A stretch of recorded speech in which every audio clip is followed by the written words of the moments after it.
This is a very public place, usually full of people and noise. I get to see everything that goes on, being one of Westminster Abbey's corbels, a stone head stuck up here in the roof. But from time to time, amidst all the busy people wandering about, I'll notice one person who is experiencing something very private, very personal. One such person was Lady Margaret Beaufort. She was perhaps the most powerful person in the kingdom during her time, being the mother of Henry VII and, a little later, grandmother of Henry VIII.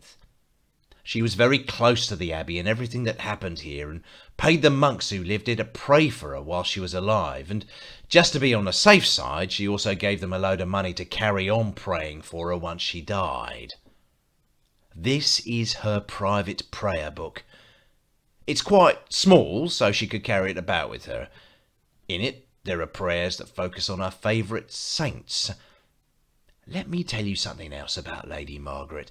She was terrified of the plague, which I suppose is a sensible thing. So she would have prayed to any saints that might protect her from the many diseases that were killing so many people in England at that time. The writing in the book is a mixture of English and Latin, but the thing that stands out for me most are the pictures. To this very day, we're not entirely sure who the artist might have been. They are only known by the mysterious title, The Master of the Dark Eyes. Now, I don't want you to think that meant the artist was staying up late at night. Just take a look at some of the faces in the pictures, and you'll see many of them have dark, shadowy patches under their eyes. It was a particular fashion at the time by certain artists to paint in that way. We think ourselves very lucky to be able to still admire this book that's over 500 years old.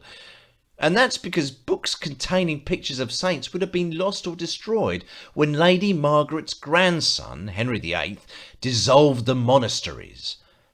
Why this book survived intact? Perhaps it had something to do with the owner being King Henry's grandmother? I suspect even Henry wouldn't have wanted to destroy such an important family possession.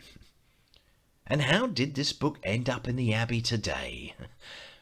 Remember, I said Lady Margaret was very closely connected to the Abbey, what with the monks and their prayers. She came here for the coronation of her son, Henry VII, and some years later, the coronation of her grandson, Henry VIII. In fact, at that point, she never left, as she died in the abbot's house 5 days later. If ever you come and visit us, you'll be able to see where she's buried, and her prayer book too. But don't forget to brush up on your Latin a little first.